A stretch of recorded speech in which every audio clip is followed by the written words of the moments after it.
Hey everybody. Well, little story.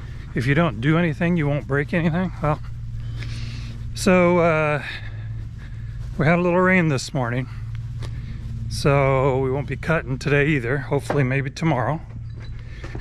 But I had different issues. As Friday, I was scraping the corral, getting rid of some of the weeds that had grown and basically the neglect on my part. And this here, my skid loader has two lap, it has one here and has one here, both sides. So when those are down, they release, well, let me just show you. Through various forms and mechanisms that go to this hooks to a cable that goes up to those arms, and it goes all the way through here. There's a boot that goes into the side of the skid loader, and this stuff, this is your wheel lock. So this goes in your front splines on these particular skid loaders. Mine's an 1840 case. They have sprockets on the front that have holes in them all the way around. So when you lock this in, this is on a spring, and when you lift that up, this pushes out, and then it'll kind of move around a little bit until it finds one of those holes, and then boop, it goes in. Yesterday, I don't know what happened. The skid loader started bucking, the handle went up, this flows out, and all of a sudden I got a problem, breakage and all that good stuff. So what it is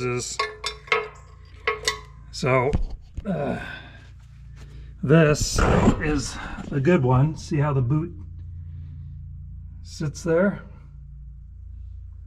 Follows a pulley there, and it goes up there, and that's where it hooks to that handle on that side. So what it is there are, once you get this apart, clean them up. Got a little dirt on it, so we'll clean it up. Anyway, you stick this through the hole with the spring, and you need to get this pushed in there, and these spring pins go down through these holes here while that spring is pushed in. So you could, if you really wanted to, and I would suggest not, but I have done it, is you take the wheel off and you take the axle out, take the sprocket off, drain the fluid, and you can pull that out through one of the holes. And actually, if I was to do this correctly, I think I could move that axle to where the holes would line up, and I could just slide that straight through, and I wouldn't have to try to fin out. And I may have to do that. I think I don't think I can do it unless I jack one side completely up, because they both run the same. So anywho, I may do that, because the alternative is you got to try to get this spring pushed in and one of those pins. But I have a thought here. I'm gonna try to get you guys to see. Yeah, so the pins go through the first hole pretty easy. So my thought is if I can get like that pushed in,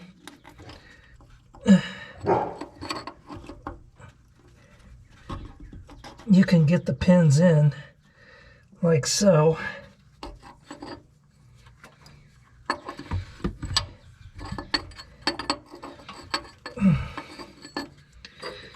So the pulley needs to go through. So we're going to do it this side. And that pin should slide in with a little bit of, I don't know where my hammer went. Oh, it's right there beside me, stupid. So I push that in, give that a little tap.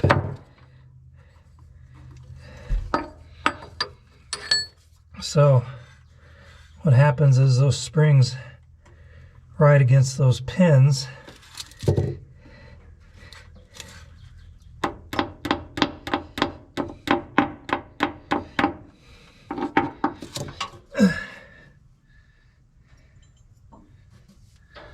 So I'm going to help it with a little bit of guidance. Get it in there. And I'm going to help it along with this.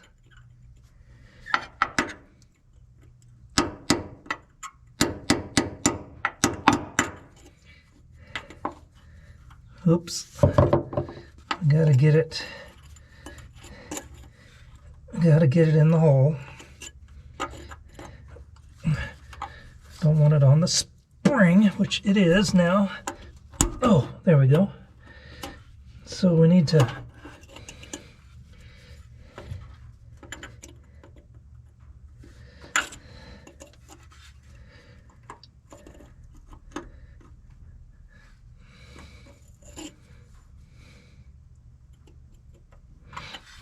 it appears that this side allows it to go pretty smooth. The other side has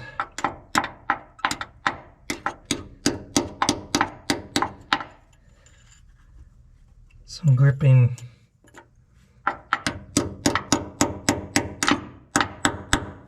Okay, so there's one.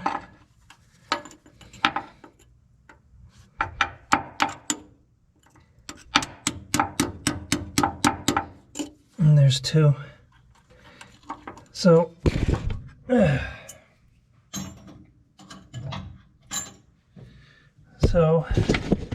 that now we'll throw the boot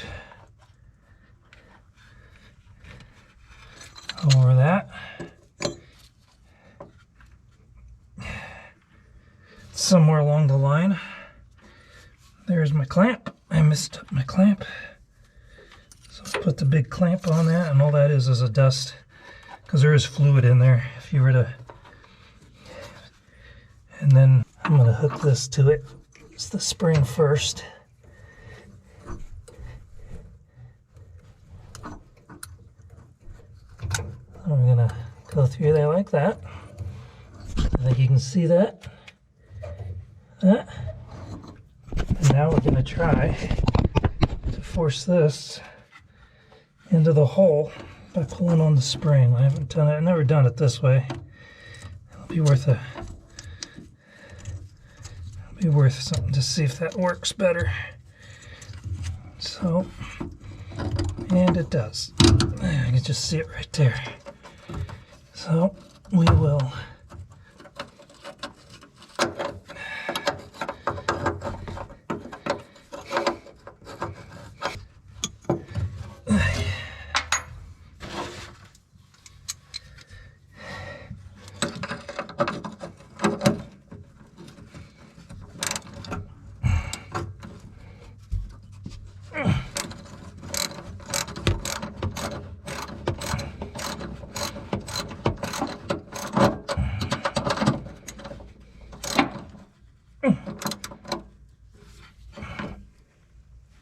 and there we go.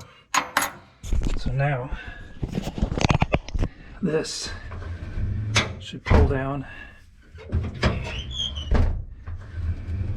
and work with those springs. It appears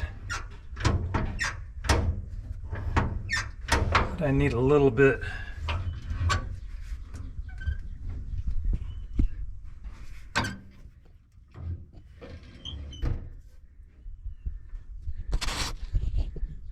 of an adjustment, which I can make here in a little bit. But I think we need a little bit more tension on our spring. So we can do that. To pull up some tension, you have places various here and you have place here. You can do, looks like this side has worked loose. Nuts off here. It's supposed to be up there, like that one. So you can tighten this up, make that looser, but I choose to do it here. This is easier. So we'll lower that down a little bit. It doesn't take much. It looks like it's off considerably compared to this one.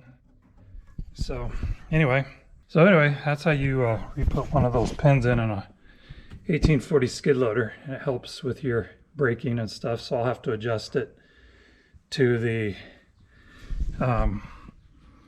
wheel also, so it doesn't snag loose. So you have to kind of play with it and see where you get. So we'll see how it grabs, and then we'll kind of mess around with it after we get it started and everything back together, and we'll see how it runs. So anyway, so now that works, but I can tell that that's a little bit more pull.